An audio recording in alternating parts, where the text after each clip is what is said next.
नमस्कार, स्वागत है आपका संवाद 365 में। आपके साथ मैं हूं दिग्विजय सिंह चौहान। हाजिर हूं उत्तराखंड की खबरों को लेकर। आइए नजर डालते हैं उत्तराखंड में क्या कुछ खास चल रहा है, क्या कुछ उत्तराखंड की खबरें हैं।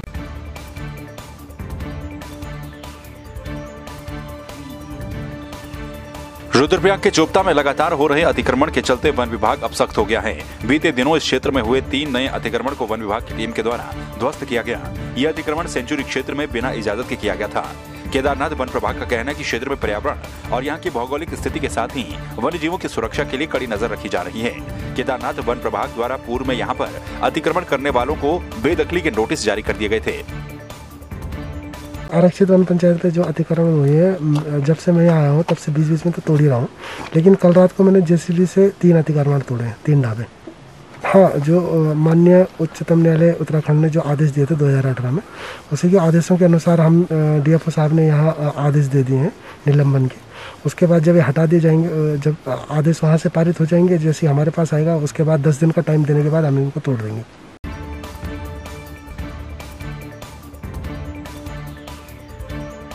टिहरी जिले के जौनपुर ब्लॉक मुख्यालय थत्यूर के अंतर्गत ढाणा बाजार में DIDRR प्रोजेक्ट का समापन दिवस सामाजिक दूरी के साथ मनाया गया। कार्यक्रम में 20 ग्राम पंचायतों के ग्राम प्रधान और क्षेत्र पंचायत सदस्यों के साथ साथ स्कूली बच्चे भी मौजूद रहे। लंढौर कम्युनिटी अस्पताल ढाणा थत्यूर के द्वारा 2019 से जौनपुर ब्लॉक के 20 गाँव में जागरूकता कार्यक्रम चलाया गया, जिसमें प्राथमिक उपचार, स्ट्रेचर और वॉक ड्रिल ग्राम पंचायतों और स्कूलों में चलाया गया। हम लोगों ने जो 20 गांव और जो 15 स्कूल्स वगैरह हमने चयनित किए थे, उन स्कूलों में और गांवों में हम लोगों ने पूरे टीम के द्वारा जो डिजास्टर के टाइम पे किस तरह से लोगों को रेस्क्यू किया जाए, लोगों को किस तरह से बचाया जाए उस टाइम पे, उसके ऊपर हम लोगों ने ट्रेनिंग्स वगैरह दी है उसमें। और जो मेनली उसमें फर्स्ट एड का था। अगर कोई उस टाइम पे डिजास्टर के टाइम पे हताहत हो जाता है तो मेनली फर्स्ट एड किस टाइप से दी जाए उन्हें, उसके ऊपर था। और स्ट्रक्चर के ऊपर था और बाकी लोगों को उसमें अवेयर किया गया।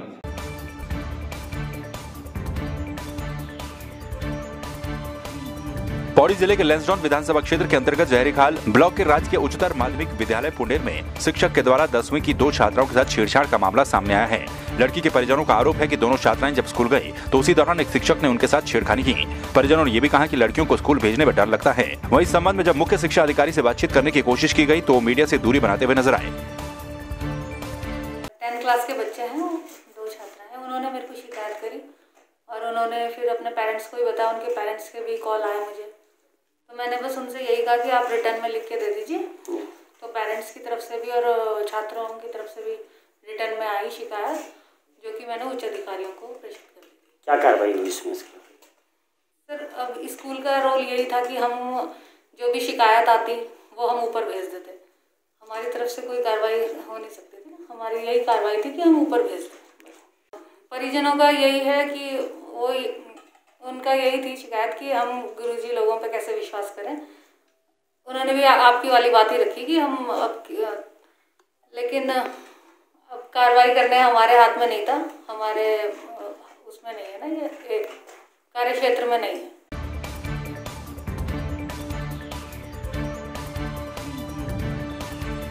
हरिद्वार कुंभ मेले को देखते हुए टिहरी बांध की झील से अतिरिक्त पानी छोड़ा जाएगा। हरिद्वार कुंभ मेले का पहला स्नान 14 जनवरी मकर संक्रांति 2021 को होगा। गंगा घाटों में पानी की कमी न हो, इसलिए यूपी सिंचाई विभाग ने THDC इंडिया लिमिटेड को कुंभ मेले के दौरान 160 से 240 क्यूसेक पानी छोड़ने की मांग की है। THDC प्रशासन ने भी टिहरी झील से पानी छोड़ने के लिए तैयारियां पूरी कर ली हैं।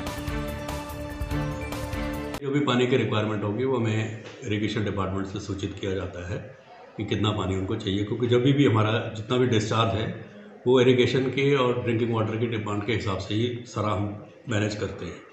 तो जैसे इस समय जो भागीरथी में और भिलंगना में मिला करके जो इनफ्लो आ रहा है वो करीब अब 98 क्यूमेक्स आ रहा है, और हम लोग अभी जो डिमांड है उसके हिसाब से 240 to 250 क्यूमेक्स हम लोग डिस्चार्ज कर रहे हैं। तो उस टाइम पे भी जो कुंभ का जब स्टार्ट होगा तो जितना डिमांड होगा वहाँ पे श्रद्धालुओं के लिए नहाने के लिए, उस हिसाब से पानी छोड़ा जाएगा।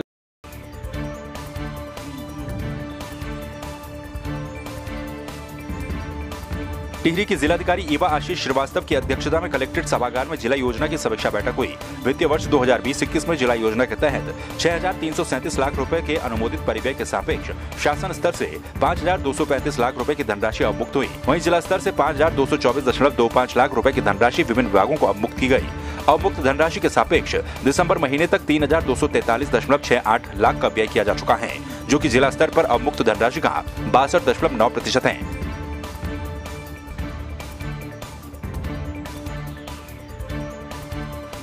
प्रदेश के वन मंत्री हरक सिंह रावत के कॉर्बेट नेशनल पार्क में पाखरों से टाइगर सफारी चलाने की अनुमति को लेकर कांग्रेस ने विरोध करना शुरू कर दिया। कांग्रेस के पूर्व कैबिनेट मंत्री सुरेंद्र सिंह नेगी ने वन मंत्री हरक सिंह रावत के द्वारा किए जा रहे कार्यों को विकास विरोधी बताया। उन्होंने कहा कि टाइगर सफारी का संचालन कोटली ढंग से किया जाए, जिससे बेरोजगार युवाओं की आर्थिकी भी बढ़े। मैंने माननीय मुख्यमंत्री जी और जो प्रमुख सचिव वन हैं उनको एक पत्र 15 तारीख को भेजा था कि वर्तमान में जो टाइगर सफारी यहाँ पर शुरू करने की योजना राज्य सरकार की है, इससे कोई भी फ़ायदा जो है जनपद पौड़ी गढ़वाल को और कोटद्वार को होने वाला नहीं है।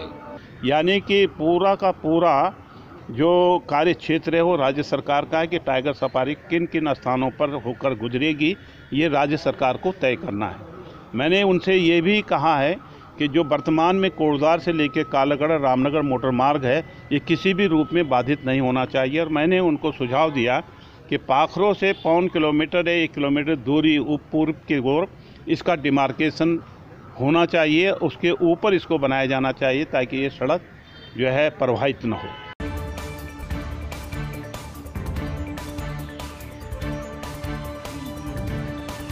आईटीबीपी के जवानों ने चीन सीमा से लगे अंतिम गांव कोटी में स्वास्थ्य शिविर लगाया। इस शिविर में व्यासी घाटी के 7 गांव के ग्रामीणों को निःशुल्क स्वास्थ्य सेवाओं का लाभ दिया गया। 7वीं वाहिनी आईटीबीपी मिट्टी की मेडिकल टीम के द्वारा ग्रामीणों का स्वास्थ्य चेकअप करने के साथ साथ दवाइयां भी बांटी गई।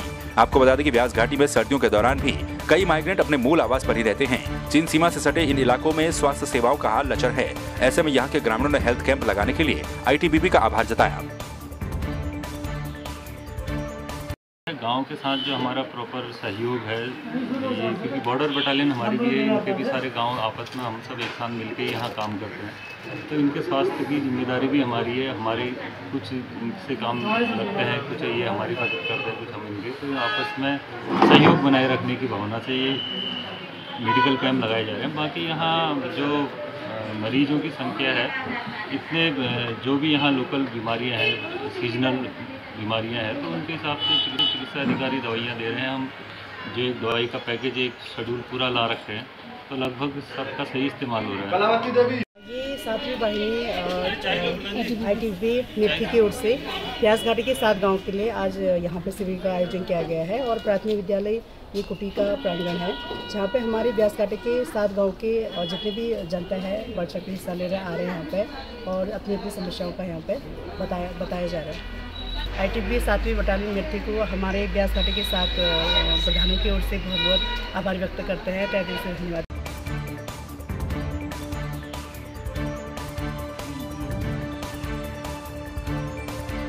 पिथौरागढ़ जिले में कोरोना वैक्सीनेशन की तैयारियां पूरी हो गई हैं। पहले चरण में हेल्थ वर्कर्स को कोरोना वैक्सीन लगाई जाएगी, जिसके लिए पिथौरागढ़ के 4,139 लोगों की सूची तैयार कर ली गई है।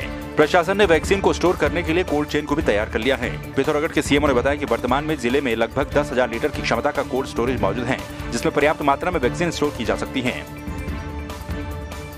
और में हेल्थ वर्करों को वैक्सीन लगाने की बात सरकार द्वारा कही गई। इसमें 4,139 लोगों को वैक्सीन लगाई जाएगी पूरे पिथौरागढ़ शहर में।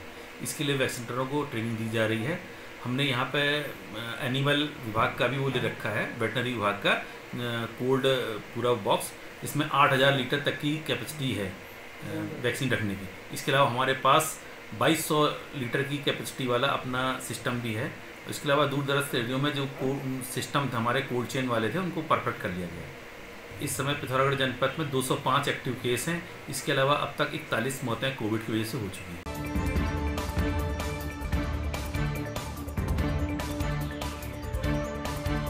पिथौरागढ़ जिले में जहां एक तरफ ठंड अपने पूरे शबाब पर है, तो वहीं जिले के जंगल इन दिनों आग से धधक रहे हैं। जिला मुख्यालय से सटे जंगल सहित जिले के कई जंगलों में आग देखी जा रही है, जिसके चलते लाखों की वन संपदा जलकर खाक हो गई। साथ ही आग से जंगली जानवरों को भी नुकसान हो रहा है। वन विभाग का कहना है कि ग्रामीण बरसात में अच्छी घास के लालच में जंगलों में आग लगा देते हैं।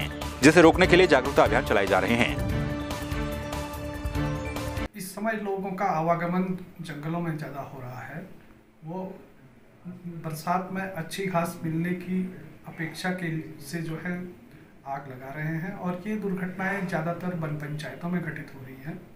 इसका दूसरा कारण ये भी है कि बहुत लंबा समय हो गया है, 5-6 महीने हो गए हैं बारिश नहीं हुई है।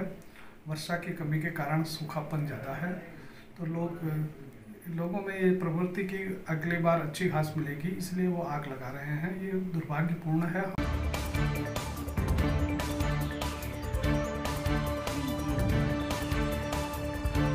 पिथौरागढ़ जिले के बड़ावे तोली गांव में चंद प्रीमियर लीग का आयोजन किया गया, जिसमें चंद ब्रदर्स भौरा की टीम ने कब्जा किया।